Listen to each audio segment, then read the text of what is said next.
Movie की शुरुआत होती है वार्डन क्लिफ से। वार्डन क्लिफ से याद आया, वार्डन क्लिफ को रियल लाइफ में the home of Tesla tower भी कहा जाता है। यस हाँ, मैं उसी टावर की बात कर रहा हूँ जिसे महान वैज्ञानिक निकोला टेस्ला ने बनाया था, पर अफसोस उनका यह आविष्कार पूरा ना हो सका। पर इस मूवी में टेस्ला टावर का काफी यूज होने वाला है। खैर चलिए आगे बढ़ते हैं। हम देखते हैं कि वार्डन क्लिफ रात में पूरा साइन कर रहा होता है क्योंकि हैलोवीन आने वाला होता है। अगला सीन होता है एक घर का, जहाँ एक लड़की जिसका नाम सहरा होता है, वो कोलंबिया यूनिवर्सिटी में एडमिशन के लिए एक ऐसे लिख रही होती है, पर उसे कुछ समझ नहीं आता कि वह उसमें क्या लिखे। तभी सहरा को खिड़की के पास किसी की आहट सुनाई देती है। जैसे ही सहरा खिड़की के पास जाती है तो हैलोवीन मास्क पहने हुए एक लड़का सहरा को डरा देता है। ये लड़का और कोई नहीं बल्कि सहरा का बॉयफ्रेंड होता है, जिसका नाम टाइलर होता है। इसके बाद सहरा टाइलर को खिड़की से अंदर बुलाती है कि टाइलर सहरा को एक चिप्स एंड एक रेड बुल ड्रिंक देता है। अब जैसे ही ये दोनों एक प्यारा से किस करने वाले ही होते हैं, तभी अचानक सहरा की मॉम कैथी और भाई सोनी वहां आ जाता है। सहरा की मॉम टाइलर को देखकर बहुत गुस्सा होती है और उसे वहां से निकलने के लिए कहती है। इसके बाद टाइलर पतली गली से निकल जाता है। सहरा की मॉम सहरा को डांटती है और कहती है, सहरा तो ये हो रही है तुम्हारी पढ़ाई? सहरा कहती है, नहीं मॉम, मैं तो ऐसे लिख रही थी, तभी अचानक टाइलर आ गया। सहरा की मॉम कहती है, हम इस बारे में सुबह बात करेंगे, अभी जाओ और सो जाओ। अगली सुबह सोनी अपने टेस्ला टावर साइंस प्रोजेक्ट पर काम कर रहा होता है क्योंकि सोनी को इस प्रोजेक्ट के +50 मार्क्स एक्स्ट्रा मिलते। सोनी अपने टेस्ला टावर को टेस्ट करता है जिसकी वजह से शॉर्ट सर्किट हो जाता है। फिर सोनी की मॉम कहती है, सोनी सीरियसली तुमने फिर से बत्ती गुल कर दी? सोनी कहता है, सॉरी मॉम, ये प्रोजेक्ट बस पूरा होने ही वाला है। तभी डोरबेल बजती है। फिर कहती दरवाजे खोलती है। दरवाजे पर सैम होता है जो सोनी का स्कूल फ्रेंड होता है और वो 3 दिनों तक यहीं रुकने वाला होता है क्योंकि सैम के डैड 3 दिनों के लिए किसी काम से चले जाते हैं। फिर कहती सहरा को आवाज देती है और कहती है, सहरा जल्दी करो, मैं तुम तीनों के स्कूल में छोड़ देती हूँ। जिसके बाद ये घर से निकलते हैं। तभी उनके पड़ोसी मिस्टर चू इन सबको हाय बोलते हैं और कहते हैं, तुम्हें कैसा लगा ये सब? कहती बोलती है, मिस्टर चू आपने तो हैलोवीन का पूरा मेला लगा रखा है। इसके बाद कहती मिस्टर चू को बाय बोलती है और निकलती है। जाते वक्त कहती एक स्टोर में रुकती है और सोनी सैम से हैलोवीन के लिए पंपकिन लेने कहती है। इसके बाद कहती सहरा को अकेले में कल रात के बारे में पूछती है तो सहरा कहती है, मॉम मैं अपना काम कर रही थी तभी अचानक टाइलर आ गया और मैं अपना ऐसे भी पूरा नहीं कर पा रही हूँ। कहती है, मुझे यकीन है सहरा, तुम बहुत अच्छी राइटर हो, तुम ये ऐसे पूरा कर लोगी और तुम्हें कोलंबिया यूनिवर्सिटी में भी एडमिशन मिल जाएगा। फिर सहरा भी खुश हो जाती है। इसके बाद सहरा की मॉम सहरा को सोनी का ख्याल रखने को कहती है क्योंकि उन्हें इस हफ्ते डबल शिफ्ट करनी है। सहरा सोनी का ख्याल रखने के लिए मना करती है और कहती है, मॉम सोनी कोई बच्चा नहीं है जो उसकी बेबी सिटिंग करनी पड़ेगी। कहती है वो कहीं फिर से घर की बत्ती गुल ना कर दे, इसीलिए प्लीज तुम उसका इस हफ्ते ख्याल रख लो। फिर सहरा मान जाती है। इधर सैम जंक ब्रोस के एक एड पेपर को उस स्टोर में लगा देता है। एड में लिखा होता है, कबाड़ साफ करवाने के लिए हमें कांटेक्ट करें। यहाँ कैथी वॉल्टर से कुछ हॉस्पिटल के लिए फार्मेसी प्रोडक्ट लेती है क्योंकि कैथी एक नर्स होती है। यहाँ हम देख पाते हैं कि वॉल्टर और कैथी शायद एक दूसरे को पसंद भी करते हैं। सोनी सैम भी हैलोवीन के लिए पंपकिन ले लेते हैं।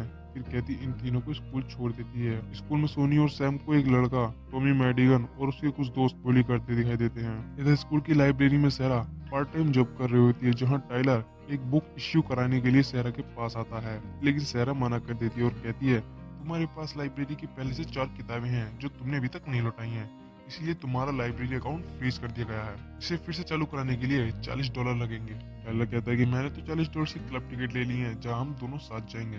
सहरा कहती है, सॉरी पर मैं नहीं आ सकती क्योंकि मुझे इस हफ्ते अपने भाई और उसके दोस्त का ख्याल रखना है। टाइलर कहता है, तुम इनकी वजह से अपना दिन खराब क्यों कर रही हो? मैं 8 बजे तुम्हारा इंतजार करूंगा और अपने भाई के लिए एक बेबी सिटर रख लो। इतना कहकर टाइलर यहाँ से चला जाता है।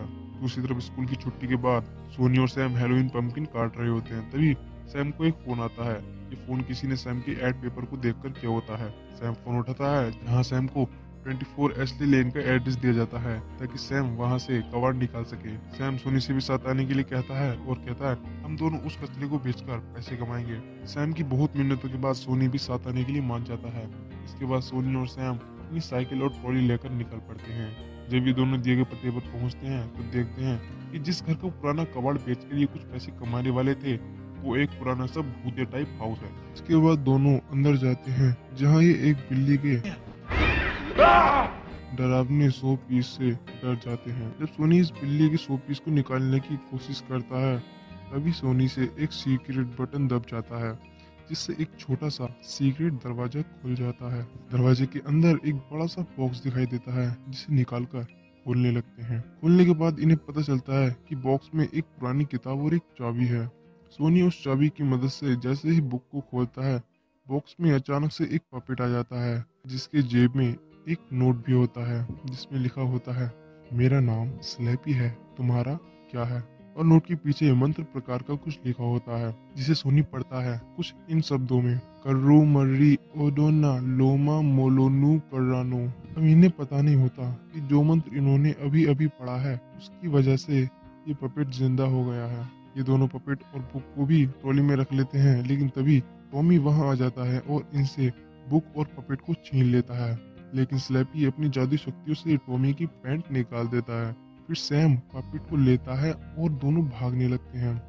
टॉमी भी इनका पीछा करता है, लेकिन स्लैपी अपनी जादुई शक्तियों की मदद से टॉमी और उसके दोस्तों को साइकिल से नीचे गिरा देता है। सोनी और सैम भी देखकर हैरान हो जाते हैं कि ये सब कैसे हो रहा है। फिर ये दोनों भागकर घर पहुंचते हैं जहां सहरा सोनी के हाथों में एक कपड़े की टोकरी थमा देती है और उन्हें फोल्ड करने के लिए कहती है। शाम होने के बाद सहरा को इंस्टा पर टाइलर और उसके दोस्तों के फोटो देखते हैं जिनमें वो सब क्लब में मस्ती कर रहे होते हैं।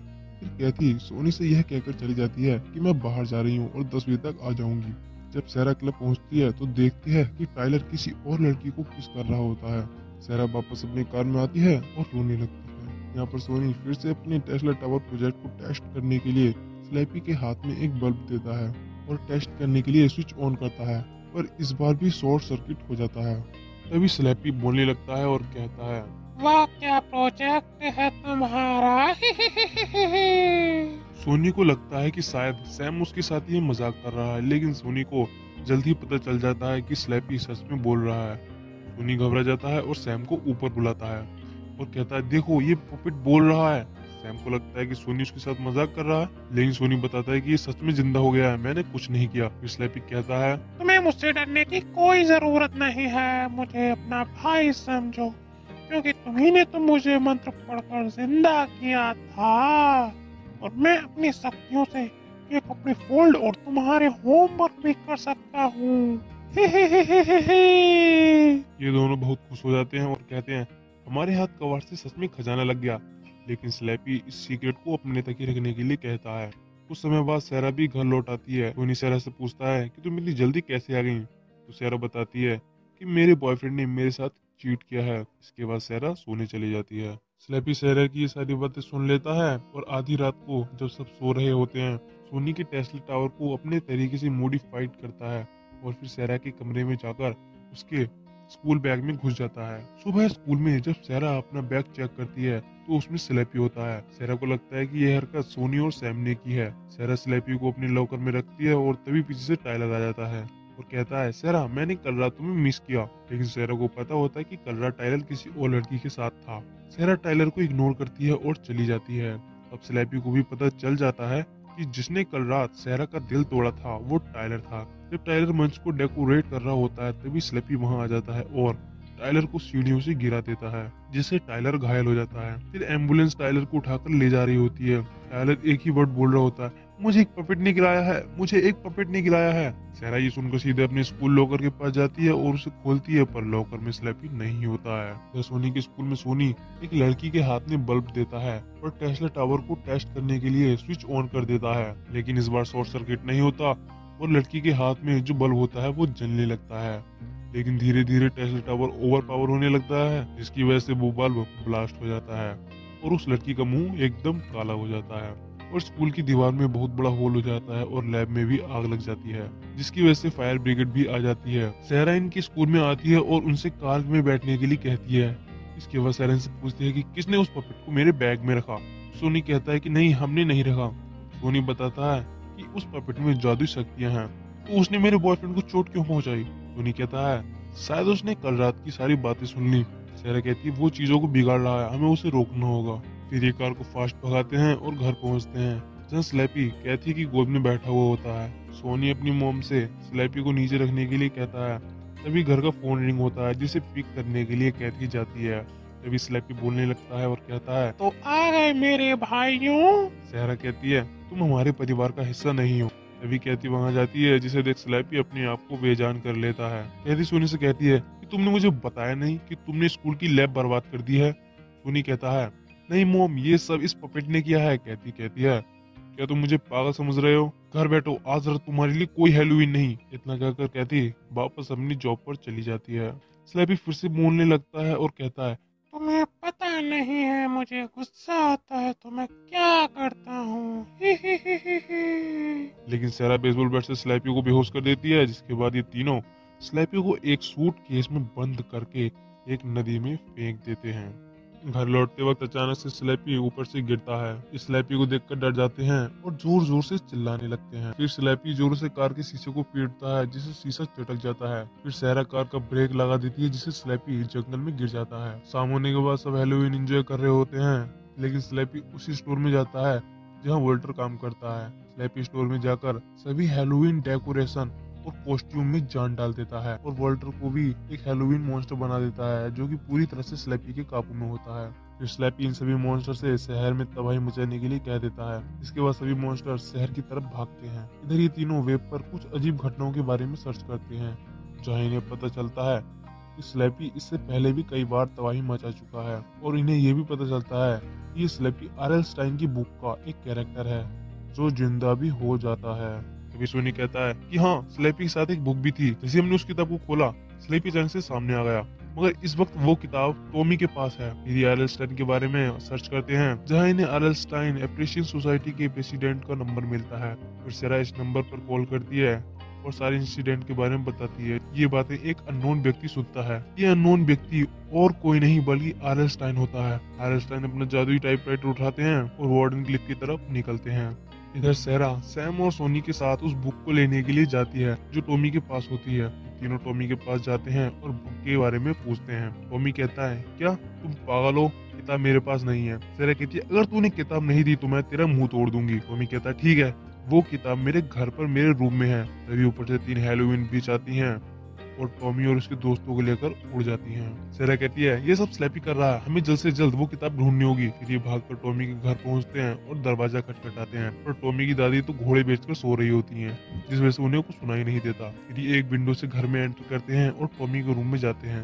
इधर स्लैपी वॉल्टर के साथ वार्डन क्लिफ में बने टेस्ला टावर में अपनी जादुई शक्तियों से जान डाल देता है, जिससे शहर की सभी हैलोवीन डेकोरेशन और कॉस्ट्यूम्स में जान आ जाती है, जिससे ये सभी मॉन्स्टर वार्डन क्लिफ में तबाही मचाने लगते हैं। यहाँ सैम और सोनी को बुक मिल जाती है, जिसे लेकर निकलते हैं, लेकिन कुछ गमी बेयर्स इनका रास्ता रोकते हैं जो कि जिंदा हो चुके थे।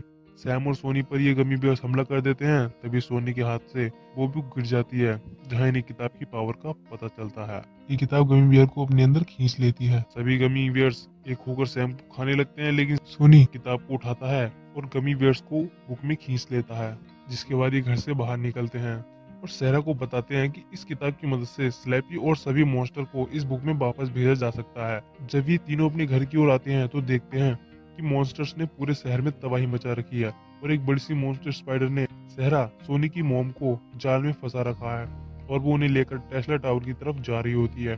तभी एक फ्लाइंग घोस्ट मॉन्स्टर सेहरा के हाथों से उस बुक को लेकर टेस्ला टावर की ओर उड़ जाता है। अब इनके पास सिर्फ एक ही रास्ता होता है कि ये भी मॉन्स्टर की तरह मेकअप करें और टेस्ला टावर तक जाएं। फिर ये मिस्टर चू के पास जाते हैं, क्योंकि मिस्टर चू हैलोवीन फेस्टिवल को बहुत पसंद करते हैं।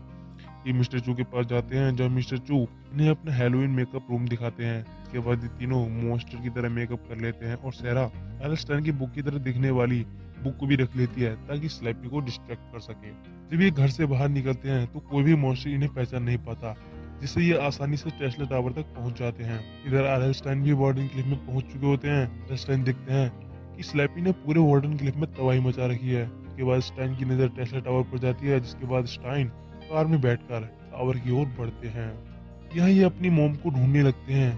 जब इनकी मोम इन्हें मिलती है तो देखते हैं कि स्लैपी ने इन्हें अपने जैसा ही एक मॉन्स्टर बना लिया है। स्लैपी वॉल्टर से वो बुक लेता है और उसे जलाने के लिए टावर के टॉप पर जाता है। सेरा सोनी से इस टावर को बंद करने के लिए कहती है और खुद स्लैपी के पीछे जाती है। जैसे ही स्लैपी बुक को जलाने वाला होता है, सेरा स्लैपी को गिरा देती है और वो बुक उठा लेती है और स्लैपी को उसमें खींचने की कोशिश करती है, पर सेरा बुक को नहीं खोल पाती, क्योंकि स्लैपी ने अपनी ताकत से बुक को ब्लॉक कर दिया होता है। स्लैपी कहता है, तुम कहीं नहीं भाग सकती, वो बुक मुझे दे दो। सेरा कहती है, ठीक है, मगर तुम्हें मेरी मोम को वापस पहले जैसा करना होगा। स्लैपी शर्त मान जाता है, बट यहाँ सेरा स्लैपी का माइंड मैनिपुलेट करती है और असली बुक की जगह सेम दिखने वाली नकली बुक को स्लैपी की ओर फेंकती है। जैसे ही स्लैपी बुक उठाता है, सेरा स्लैपी को जोर से लात मार देती है, जिससे स्लैपी टावर के सेंटर में जाकर लगता है। इससे स्लैपी को बिजली के झटके लगते हैं जिससे वह बहुत दूर जाकर गिरता है। यहाँ सोनी भी टेस्ला टावर की सभी पावर सप्लाई को ऑन कर देता है, जिससे इस टावर में शॉर्ट सर्किट हो जाता है और कैथी ठीक हो जाती है। फिर सेरा बुक को खोलती है और सभी मॉन्स्टर को उसमें खींचने लगती है। टावर की इलेक्ट्रोमैग्नेटिक पावर की मदद से आसमान में एक ब्लैक होल की तरह वॉइड बन जाता है, जिसकी मदद से सभी मॉन्स्टर्स एक ही बार में बुक में चले जाते हैं। फिर सेरा नीचे आती है और अपनी मोम को पहले जैसे देखकर बहुत खुश होती है और हग करती है। इधर आर्लस्टाइन भी यहाँ पहुंच जाते हैं, जहाँ इन्हें सुन ही रियलाइज हो जाता है कि उन्होंने आने में देर कर दी है और इन बच्चों ने स्लैपी की कहानी का एंड कर दिया है। सहरा आइंस्टाइन को वो बुक लौटाती है और उनसे अच्छे राइटर बनने की टिप्स भी पूछती है। आइंस्टाइन कहते हैं तुम बहुत अच्छी राइटर बन सकती हो, क्योंकि जिस किताब को मैं पूरा नहीं कर पाया उसे तुमने पूरा कर दिया। बस वो लिखो जो तुम जानती हो। इतना कहकर मिस्टर आइंस्टाइन इनसे विदा लेते हैं। फिर सेरा वापस अपने ऐसे को पूरा करती है और सबमिट कर देती है। इसके बाद सेरा को कोलंबिया यूनिवर्सिटी में एडमिशन मिल जाता है, जिससे सेरा के चेहरे पर खुशी की साइन आती है और सोनी को भी उसके टेस्ला टावर प्रोजेक्ट के लिए स्कूल में अवार्ड मिलता है। वॉल्टर और कैथी भी अब साथ रहने लगते हैं। यहाँ मिस्टर आइंस्टाइन अपनी एक और बुक लिखते हैं और उसे अपनी बुक कलेक्शन में रखते हैं। तभी पीछे से स्लैप किया जाता है और आइंस्टाइन को बुक में खींच लेता है और यहीं पर मूवी खत्म हो जाती है। वेट गाइस, मैं आपके कुछ डाउट्स भी क्लियर कर देता हूँ। तो ये मूवी एक सस्पेंस के साथ खत्म होती है, जिसका मतलब है कि इसकी अगली फ्रेंचाइज जरूर आएगी और इंटरनेट के अनुसार इसका सीक्वल शायद 2024 में आ सकता है। इसका मुझे भी काफी इंतजार रहेगा। तो इस मूवी में खास तौर से एक जादुई टाइपराइटर के बारे में भी पता चलता है, जिसकी मदद से आइंस्टाइन जादुई किताबों को लिख पाते हैं। इससे यह पता चलता है कि असली जादू टाइपराइटर में है। तो फ्यूचर में शायद हमें आइंस्टाइन और टाइपराइटर की ओरिजिन के बारे में भी पता चल सकता है।